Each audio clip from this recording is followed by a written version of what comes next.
76 जवान शहीद हुए और उसके बाद राजधानी के एक नामी गिरामी विश्वविद्यालय में खुशियां मनाई गई। ये होता है दिमागी नक्सली।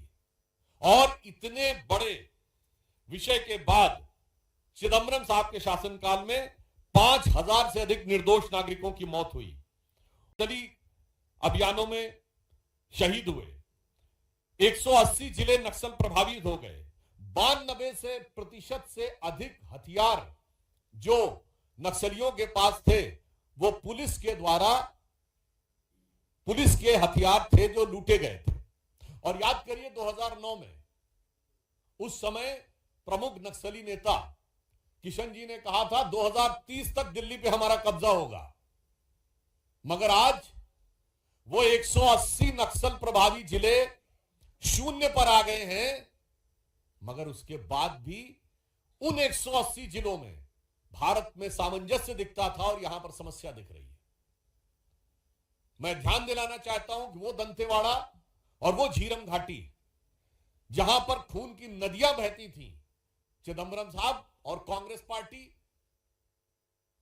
राहुल गांधी जी आंख खोल कर देखिए और कान खोल कर सुनिए, तब आपको वह देश अच्छा लगता था। और आज गृह मंत्री अमित शाह जी के कार्यकाल में यह परिस्थिति बनी है कि बस्तर में लगातार 2 साल ओलंपिक हुए हैं।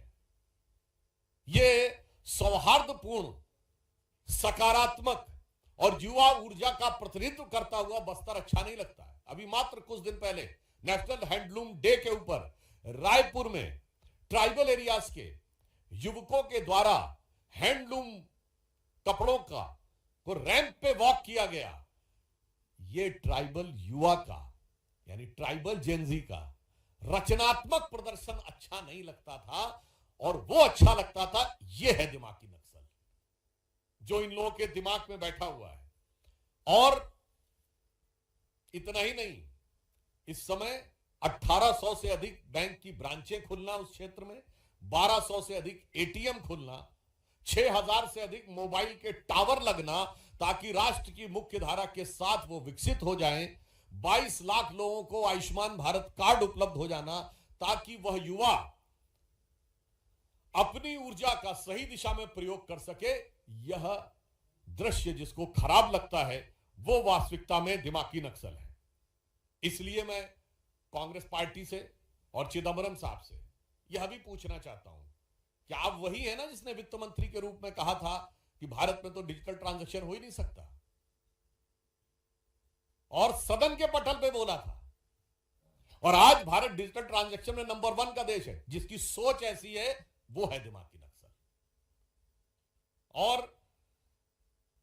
मैं ये भी कहना चाहता हूं, वो लोग जो कहते हैं कि संसद से समाधान नहीं निकलेगा, सड़क से समाधान निकलेगा, वो है दिमागी नक्सल। जो ये कहते हैं कि संसद में रेजिस्टेंस से चीजें तय होंगी, वो है दिमागी नक्सल। और ये यूपीए सरकार की super cabinet national advisory council के सदस्य रह चुके हैं। इसलिए हम यह भी बताना चाहते हैं कि वो कालखंड जब इस देश में इतनी विपरीत परिस्थितियां थीं और आज एक सकारात्मक वातावरण बना है ट्राइबल एरियाज में, वह जिसको सही नजर नहीं आ रहा है वो वास्तविक अर्थों में दिमागी नक्सल है। और मैं यह भी बताना चाहता हूं कि एक दौर में जब भारत में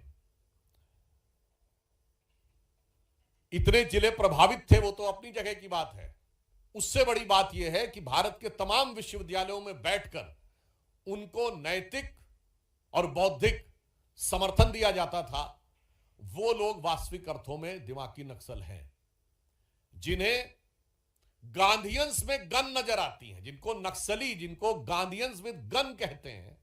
यानी कहां महात्मा गांधी जो अहिंसा के प्रतीक, और कहां माओवादी जो कहते power comes from the barrel of gun, जो नक्सलियों को गांधीयंस विद गन कहे और उन नक्सलियों को अपनी भारत जोड़ो यात्रा में साथ में रखे। उन राहुल गांधी से पूछना चाहता हूं, यह है वास्तविकता में दिमागी नक्सल। और इसीलिए हम यह भी कहना चाहते हैं कि चिदंबरम साहब हो या कांग्रेस पार्टी, ये वही लोग हैं जिनको एक विशेष प्रकार की चीज में अलग लगाव नजर आता है और दूसरे प्रकार की चीज में दुराव नजर आता है। मैं उदाहरण के लिए बोलना चाहता हूं, प्रधानमंत्री श्री नरेंद्र मोदी जी ने इन्वायरमेंट के लिए काम करने वाले उन लोगों को सम्मानित किया है, जैसे कर्नाटक की रानी गौड़ा जिन्होंने 1 लाख से अधिक वृक्ष लगाए, एक अन्य कर्नाटक की महिला जिनको वृक्ष माता कहा जाता है, और याद करिए वो आई थी पद्म अवार्ड लेने नंगे पैर राष्ट्रपति भवन में। मगर ये लोग इन्वायरमेंटलिस्ट नजर नहीं आते थे, जो लोग एयर कंडीशन कमरों में दिल्ली में बैठकर और भारत चीन सीमा के ऊपर होने वाले भारत की सुरक्षा की दृष्टि से महत्वपूर्ण इंफ्रास्ट्रक्चर को रोकने का काम करते थे, वो लोग इन्वायरमेंटलिस्ट नजर आते थे। और जो ये कहता था, जो सरकार ये कहती थी कि हमारी तो दशकों से स्थापित नीति है कि होना ही नहीं चाहिए सीमा के ऊपर इंफ्रास्ट्रक्चर, वो है दिमागी नक्सल। इसलिए हम ये कहना चाहेंगे कि संयोग देखिए कि माननीय प्रधानमंत्री जी ने स्वतंत्रता दिवस पे बोला था, और आज नाग पंचमी आते आते ये जितना दिमागों में जहर था वो सब पूरे दिमाग से उजागर होकर उन्होंने खुद स्वीकार कर लिया कि हम क्या हैं। तो मैं सिर्फ अंत में यह कहना चाहूंगा कि माननीय प्रधानमंत्री जी ने जो संकेत दिया है यह बहुत सहज और स्वाभाविक है। इसके लिए किसी को दिमाग पे जोर लगाने की जरूरत नहीं है, सिर्फ आंख खोलकर देखने की जरूरत है। उसे दिखाई पड़ेगा कि दिमाग की